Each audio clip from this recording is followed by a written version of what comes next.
We're back? Oh, that's fascinating. Well, then let's do this.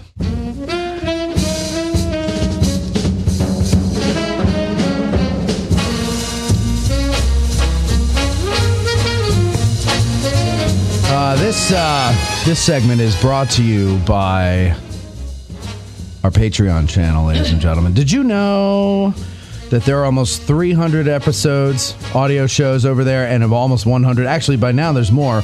Over 300 and over 100 audio and video shows over there. And did you know, Charlie, did you know this? That several respectable licensed Battlefield guides are patrons, are subscribers to our Patreon channel.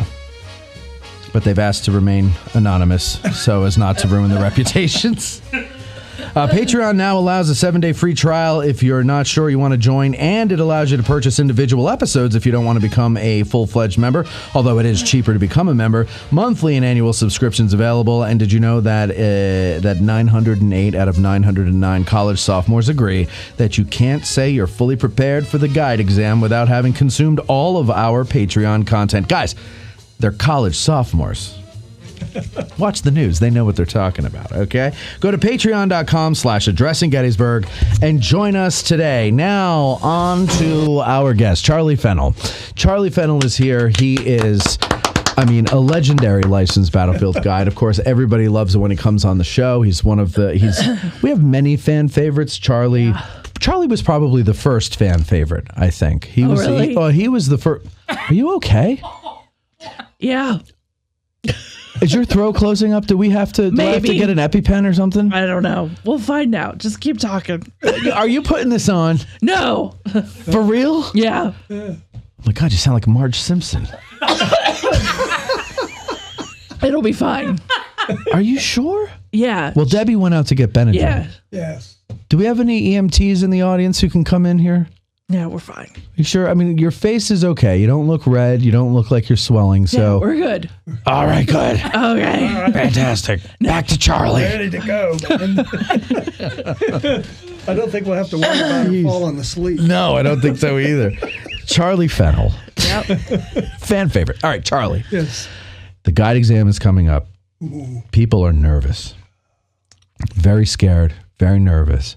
Psyching themselves out. Yeah, I see it. Suicide rate is up. It is up, right? Or it will be. It's I don't know. I've never taken it. I am taking it this December, but I'm not psyching myself up. I'm taking it in stride. One step at a time, right? I'm going to take the test, the written. If I can even get past that, then I'll worry about everything else, right? But everybody's so certain that they're going to pass the written and go on to the next, not just get a good grade, but actually get selected to go on. Okay. Okay. And then make it all the way to the license itself. I'm not so sure. I'm not about myself, and because it is such a hard thing, and I think I'm a little spoiled in that I've talked to you about it a million times. There's so many guides who've been on the show, and we've talked about it for years. And so I hear everybody's take, everybody's experience, everybody's advice, and everything. And it sounds to me like there are guys. How did you pass it right away and get your license the first time? Yes. Okay. Well, you're not a good example of what I'm about to say.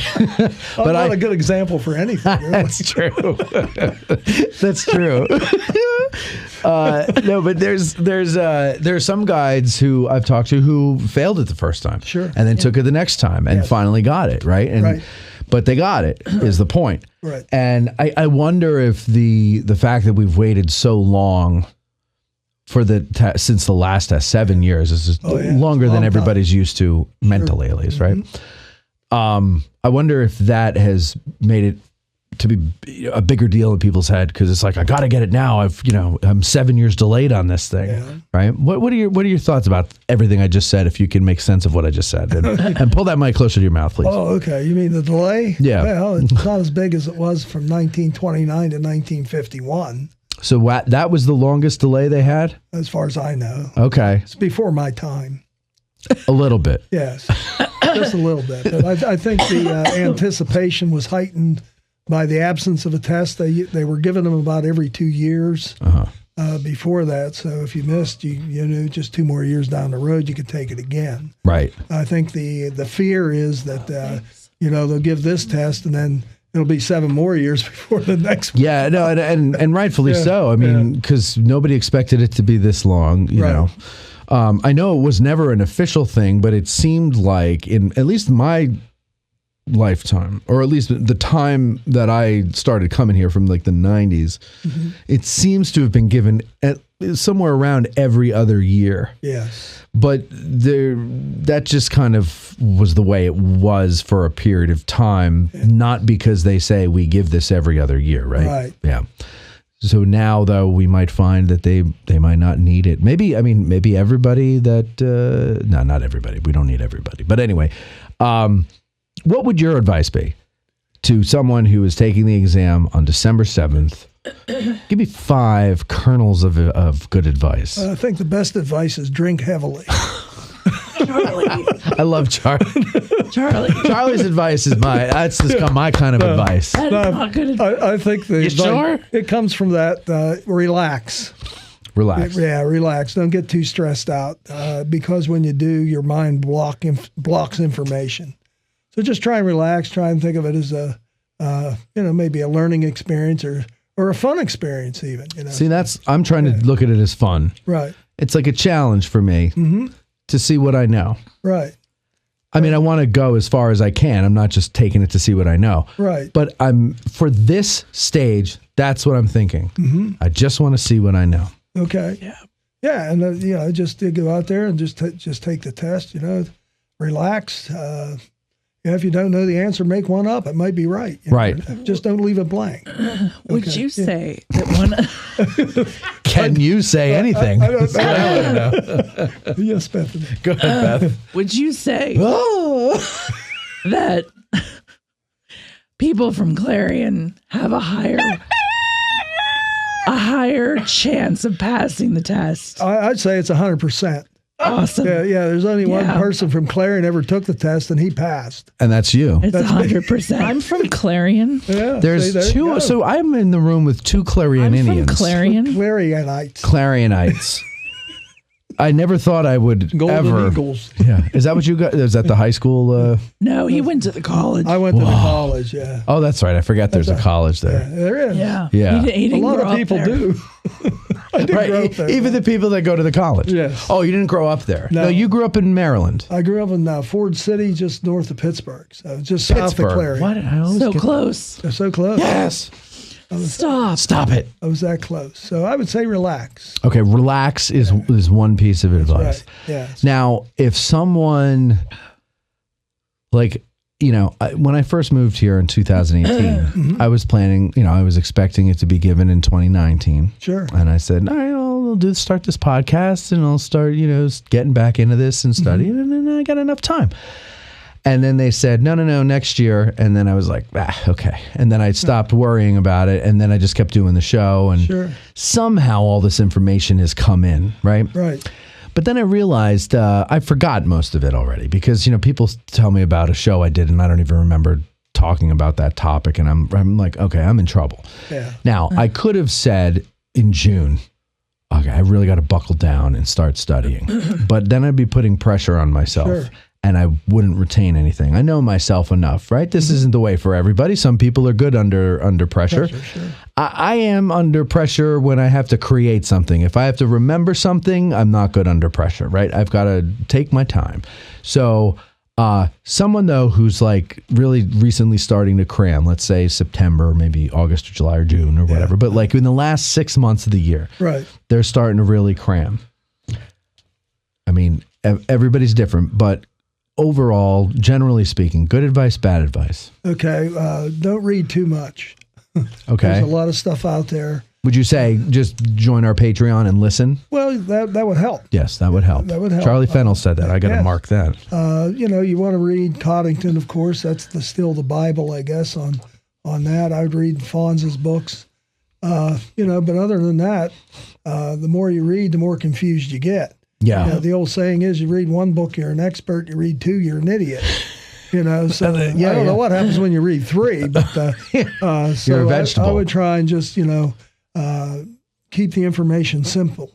I read this really good book about Culp's Hill, written by this guy named Charlie Fennell. Oh no! Yeah. You've got to be putting that voice. No. Charlie. Are you really? No. This is what I got right now. Wow. Is this distracting you, Charlie? I don't know. I wonder what's in the cup. It's tea. Give her some of that tea. wine that's back there, Cindy. Bring up another one, man. Yeah. Okay. The pitchfork? That'll continue to happen. I think one of the main problems you're going to have is managing the information. There's so much out there. They had when I took the test, a lot of that stuff wasn't available. So it was easier to study because there was less to study. Right. So you gotta figure out what books are good, and which ones are peripheral that you really don't need to know stuff in them. I know that's hard to say because you're under the assumption that anything's valid. Any piece of information can be targeted, so to speak. But all you got to remember is you just got to be smarter than the person writing the test. That's all. Yeah. Okay. But there's more than one person writing the test. Well, yeah, that's the problem, and each one has a certain focus, shall we say, that they want. I wouldn't get too detailed. You don't need to know the company commanders of the 20th Maine, for example. Right. You don't need to know that at all. But I just do Codington. I do the Fawn's books. They have some detail in there. I would go through the museum. That'd be my third piece of advice. I said just walk through and read what they got in the museum. Yeah. Because it's in there for a reason. And keep in mind that the test is not just about Gettysburg.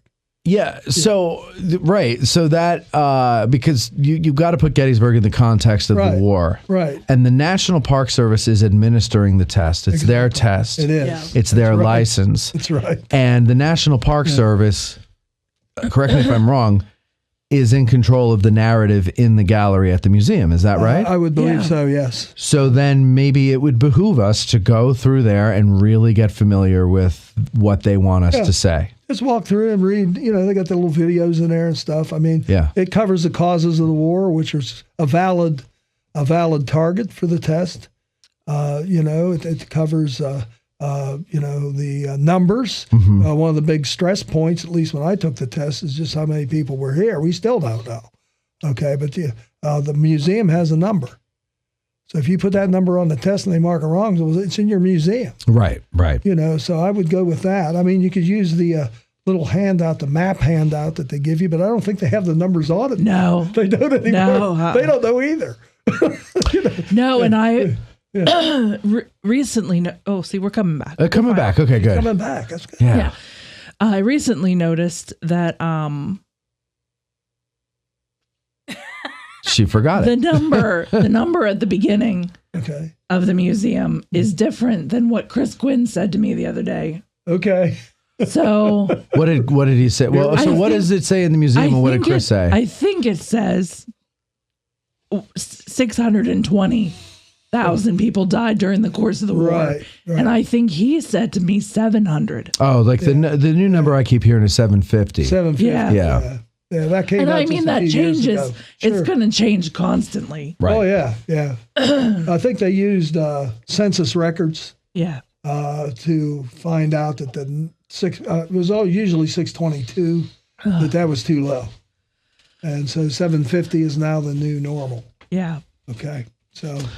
Well, and then that makes a lot of sense, though, because, there's the army deaths, but it's a war. That's right. Like, I'm not even talking civilian deaths in towns around where these battles took place. I'm talking like guerrilla fighting, right. Or, just like partisan stuff that there's not records of per se.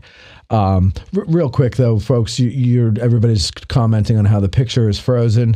That's an internet thing. I can't control that. So we're just going to keep on going. As long as the audio is good, then, sit back, relax. We were all frozen in a good pose. That's right. So it's fine. Are we sure? I hope so. Well, you're not in a good pose. It looks like you're picking your nose, but everybody else looks good. No, I'm just kidding. Don't worry, we're recording this, and tomorrow the full motion video will be available. Okay, so, all right, I like that one. That's a good one to go into the museum. Right. And I think that's something that I've heard other guides say is, that this is the Park Service's test. It is. And I think you might have said this a couple of years ago when we were talking about it. He goes, well, what does the park's website say?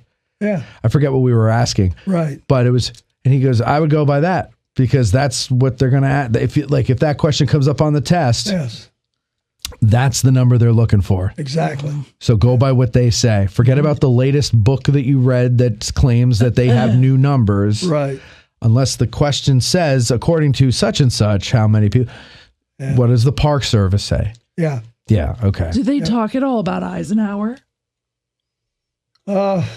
Since it's I've seen the test. I haven't seen anything about Eisenhower. Now I didn't see the last one. Okay. It's mostly about the Civil War, and Ike missed it by just a few minutes. He was born in 1890. Okay. Okay, so the farm was, if they're going to use it, it'll be the Beesecker farm. Okay. But Eisenhower is probably not on the board. Okay. I just didn't know because, Sister Parks. Right. I would know the basics, when he bought the farm, when he rented his place of residence, when he died there, that kind of stuff might show up. But I don't know of any tests where Eisenhower was a question. Well, that's something I've always wondered about. Yeah. Because you're licensed by Gettysburg National Military Park to do tours in Gettysburg National Military Park, not the Eisenhower. Right. But can a licensed battlefield guide take someone to the Eisenhower and show them around? Or does that have to be with a ranger? Well, it depends. Officially, you can take people down there and show them. I had a tour the other day. They went to see the place. I just drove them down, and here it is. Well, you actually went on the grounds? Yeah, you can drive down. Yeah. Okay, so did you get out of the car? Yeah. Well, I know, but did you get out of the car and say, here's the... They just wanted to see it, so we just drove around. Okay, well, that's different, yeah. Right. I'm not interpreting it. Right. Unless, if I do, it's going to be Civil War related. Okay. Like Hood's division marching across the property, that kind of stuff. So, so it wouldn't be that you wouldn't be talking about Eisenhower. No. Unless I'm specifically asked. I mean, some people will ask you about Eisenhower. But I guess what I'm saying is the Ike story and the Ike farm within the expectations of what a guide should do with his license? Like, obviously, if you're going down by the Longstreet Tower and you say that's Eisenhower's farm and you rattle off a couple of basic, trivial facts, that's one thing. But if I say, oh, can you take us there and show us around, would the Park Service not like that? Or how does that work? Well, it probably wouldn't. I mean, our license is for the battlefield and the Civil War. Right. There is some question whether we have the right to take people in the cemetery now and show them the cemetery. Yeah, what's that about? I don't know. It's they want to bring us across the board on all national cemeteries, and most of them don't have guides taking people in. Okay, so so they want you. But to be it is part of the battlefield. There's cannons sitting in the cemetery. Yeah, right. Well, that's a good point. So, could you bring people in to do battle interpretation, but not cemetery interpretation? I mean, it's a fine line. If they want to see the cemetery, I take them in. I mean, but yeah, of course. But how do you if I'm taking a tour and you take me into a cemetery to show me what is it, Taft's Battery is up there? Yeah. Mm-hmm. Oh, good. I got that. Yeah. And I want to see Taft's Battery, and you take me in there, and I go, well, what about those graves over there? And then you say, oh, I can't tell you. Well, no, that's when if they ask the question, you can answer it.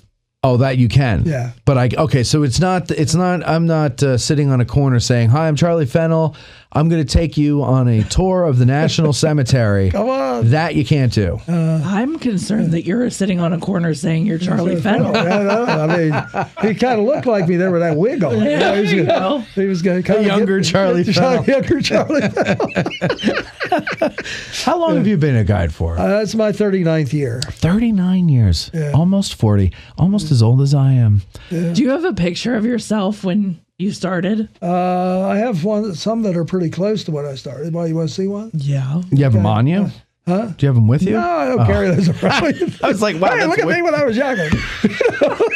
What do you think? I really would love you to bring that to Rob. Okay. I'll see a 5 one for you. Sure. That's funny. I was thinner. Well, we all were, yeah.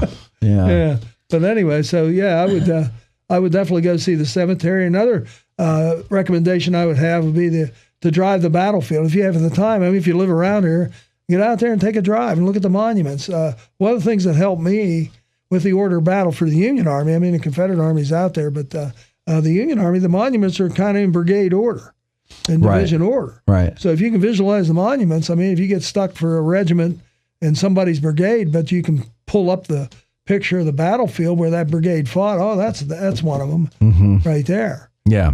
So I wouldn't ignore the battlefield. Now, you don't have to know every monument, obviously, but I mean, the regimentals and where they are, I think is important in a sense to help you, with the Order of Battle. I used to play war games.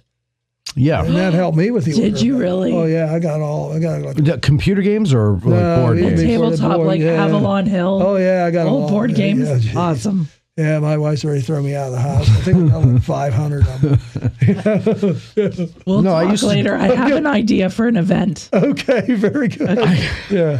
Yeah, so I mean, you know how nervous he is with that voice of yours. He's like, okay, just leave me alone. I just want to wear a hat. That's all.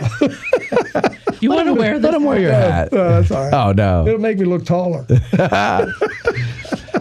No, I used to. So the battlefield is a resource. Oh, yeah. I used to play Sid Meier's Gettysburg, which is a computer game. Sure. And then recently there was a game called Scourge of War, or Gettysburg, Scourge of War. Right. Oh. And both of those are very good for Order of Battle. Sure. Is it very good. That's a computer Those game? are both computer games. Yes. Yeah. Very good for that. And it also, if you play it historical, where they put them where they fought, right, that also helps you associate with that particular spot. You don't want to do the what ifs. Yeah, no. Keep it to the historical. Yeah, you got to do what is. Yeah, right. Not the what was. See, that's one of the problems with war games, though. Oh yeah, sure is. Is that a lot of times, like, people get like, well, the last time I did this, I rolled a 10, and my unit won, and so therefore they move forward. When that never happened in real life. This is getting really annoying just talking like. No, we love it. We love it. Yeah. You seem more mysterious. Yeah, exactly. This is my Elvira voice. There you go. This is Elvira after 20 packs of cigarettes. No, yeah, I was gonna say this is Elvira after now. Yeah. So that's something Matthew. you need to do. Yeah. No, I was going to make, talk like, but yeah, I didn't want to, you never know. Okay. So 39 years you've been a guide. Yes. You mentioned Codington before. Yes. And there's been probably since then 50,000 books written about the Battle of Gettysburg. Right. Maybe not since then, but a lot. There's right? a lot. You're right. But you're still going back. That was what, 1952 that was written? It was in the 60s. 60s. Yeah, 68, 67, I think. Okay, so 1960s. Yeah. That's quite a while ago. It is. Yeah. And but it still holds up. Yes. Okay. Some of the people are always talking about numbers. Right. Right. Some of the numbers in there, we use different numbers now. Sure. Right. What aside from that, is there anything in there that doesn't hold up that we know to be different now, or we know, maybe, how about, do we know more about? We know more about. I mean, he didn't get into too many, regimental confrontations. It was more of a higher level. It's a study in command. Study in command. Yeah. And I mean, those command decisions remain valid today. And the way he presented them, some people have gone into more detail, but once again, detail can be your Achilles heel on taking a test. If you get bogged down, can't see the forest for the trees. Yeah, that'll be a problem. You need to keep the big picture, and that's what Codington gives you. He gives you a framework on which other things can be attached. So gotcha. Yeah.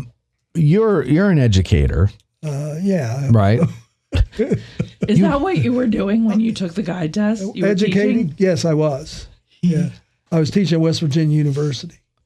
So right, okay. So you're a professor, we would say. Yeah. Professor Fennell. Yes. Doctor. And He's a doctor. Dr. Professor Fennell. Let's not get carried away now. My door isn't that big. Dr. Professor Fennell, Esquire. Okay. Now, no. So you, as an educator, what am I trying to say? It must have been a little easier, maybe, for you being in a bit. No, that's not what I'm trying to say. What am I trying to say here? That he had skills, like study skills. And all that kind of study stuff. skills, that stuff too there. But it took me 21 years to get out of college. I don't know how my study skills were, how good they were. What year are we in here? It's taking me, it's taking me 22 to go back. I'm still in my year off. So I get it. On summer break. Yeah. Okay, good for you. So he's on his Rumspringa. That's right. I still haven't decided what I want to do yet. Yeah. Okay.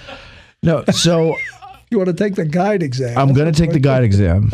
That's what I was waiting. That's why I left college. Okay. I said, you know what? This is for the birds. I'm going for the guide exam. There you go. In 23 years. There you are. Okay, no, but what I'm trying to ask is this a guide. Okay. Do you see guides as more of as educators more than someone who's leading you around a geographic space, pointing to something and saying this is what happened there? Like, in other words, does having an educator's mind and heart make it easier for someone to do what a guide needs to do? Well, I think it does when you're in a car with people. Yeah. You know how to present information. You know how to be, succinct, and you don't stray from the topic too often, as guys have a tendency to do, even if you are an educator. Right. Right. You get into something. I think that's more of an asset when you get to the oral exam. I don't think it's that big of an asset when you're studying for a written test. Although educators have a lot more experience taking written tests. Than people working at McDonald's or someplace like that. But, so when we get to the written and we're at the essay portion. Okay, sure. Okay.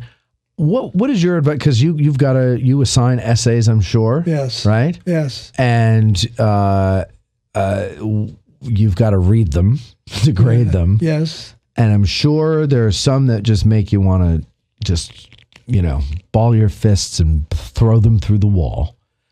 And then there's other ones who are like, oh, this is a well-written essay. What is a well-written essay? How should people format an essay? Because I remember writing them in school, yes, but they never told us how to write them. No, they didn't know either. Exactly. What you do is you tell them what you're going to tell them, then you tell them, and then you tell them what you told them. So that's a good essay. That's what you do. I'm going to tell you about the 20th Maine. Yes, and then you 20th Maine fought blah, blah, blah, blah, blah, blah, blah. Yeah.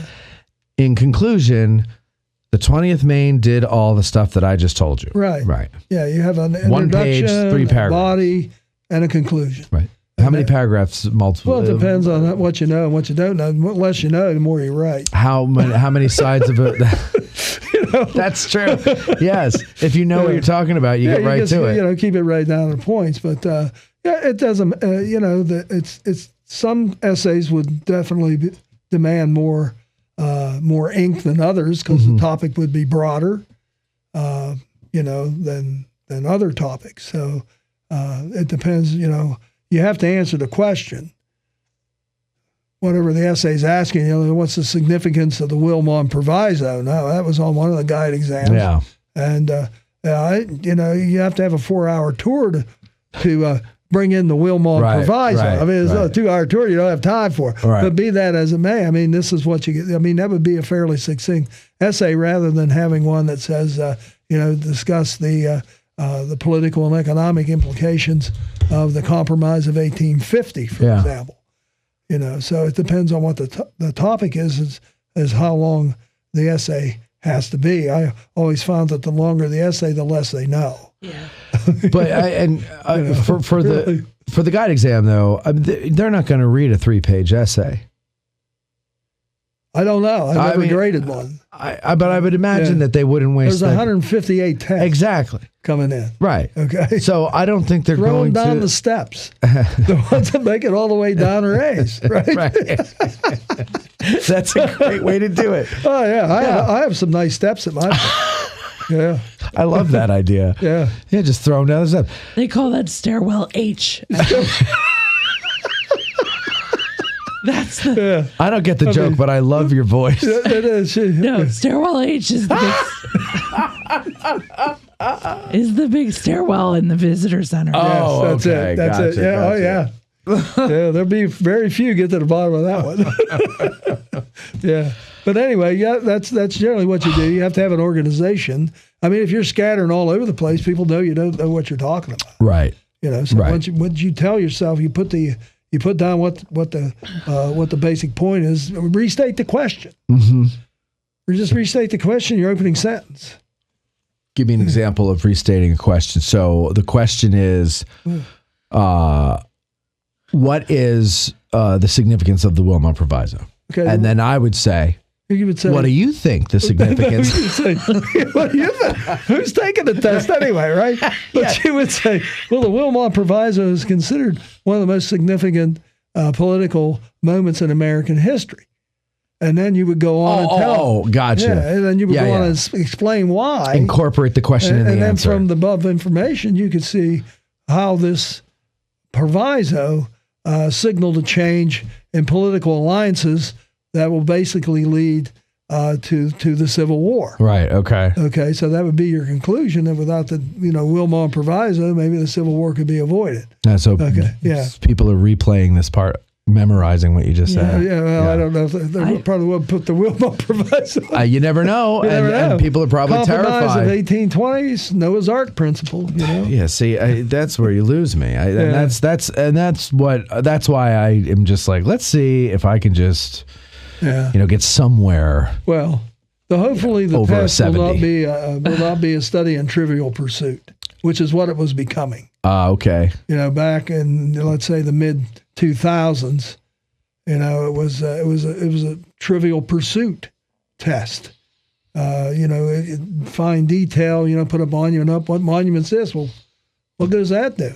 Yeah, where they take all the words off. I mean, it's nice that you know what it is, but is that important? Right. How many horses did Lee have? Did he have 5? What are the names? I don't know all 5. I've never had anyone ask me. 39 years. Right. How many horses did Lee have? I don't know. He had 5. And why do you care? Yeah, what's that have to do with anything? Well, and then nobody's going to go and stand in front of a monument and block all the details and say, what monument am I in front of? Nobody's going to do that. That's the key is to be 3 steps ahead of the people you're giving the tour for, so you can see the monument before they get up. That's right. That's why you sit in front of the car. That's right. Yeah. This is the 16th PA cavalry. Yeah. Yeah. Oh, yeah. You got to be able to read it before they do. Yeah. And then make it look like you're reading it behind, like you turn your back to it, but you already looked at it. Yeah, that's what I do all the time. I think the monuments are important. I think the locations, you need to have a general idea, but that's more for the written or the oral than the written. What you got to focus on is the written. It's a process. And this is one of the things, and this is another thing I suggest. You just focus on this. You got to jump. When I was running hurdles in high school, they said, don't look at the one down there. Look at the one you're jumping. Get over that one first. Look at what's right in front of you. Yeah, and so you focus on the written test. Don't worry about the interview. Don't worry about the tour on a car. Mm-hmm. I mean, they'll come. If you're lucky, you'll get to experience that. Right. We buried the lead there. We did. Charlie Fennell just said when I ran hurdles in high school. Oh. Well, Charlie, I had a lot of hurdles in my way. I'm having a hard time imagining you. He's talking about with all my heart. He's talking about math, but science. Those are the hurdles. I don't see you doing sports. Oh, No. I wasn't very good at anything in high school. I think it's because I know. Me neither. I think it's because I know you're a musician, and that's kind of where your passion lies. It does, sure. Yeah. Often that you don't have an athlete and a musician in the same person. Once in a while, you do. Yeah. I knew a few in high school, but for the most part, musicians and athletes don't like each other. They use different parts of the brain. They do, and the athletes used to beat up the musicians. So, there was always I was that. fast, so they couldn't catch me. Oh, there you go. There you go. But you were a track star. I wasn't a star, no. You were okay. Yeah, I tripped over every hurdle one time or another. Yeah. I made sure I covered them all that way. Good.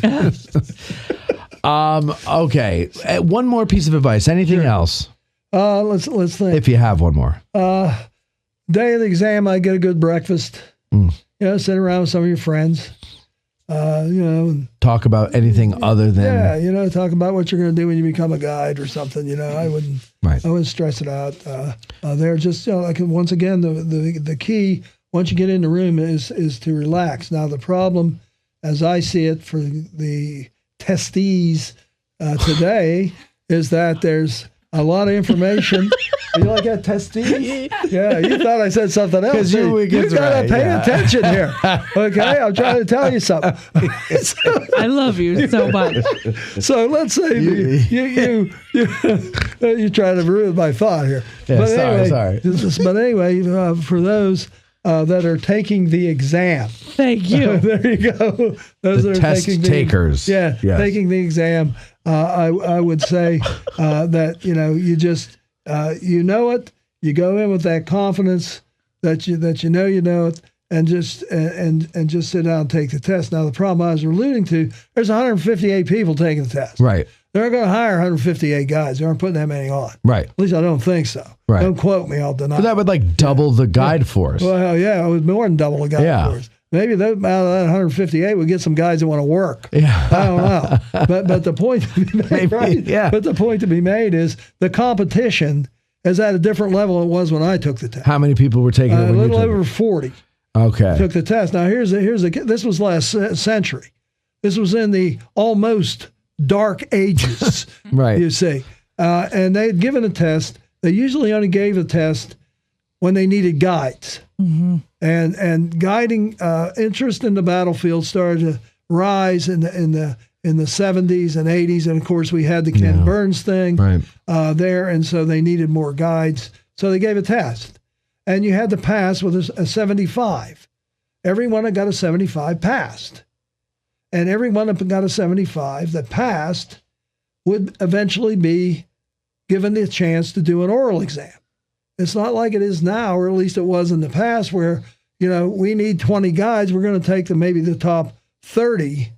And out of that, we might get 20 guides or 15 guides out of the top 30. Okay. See, I was a custer in my class.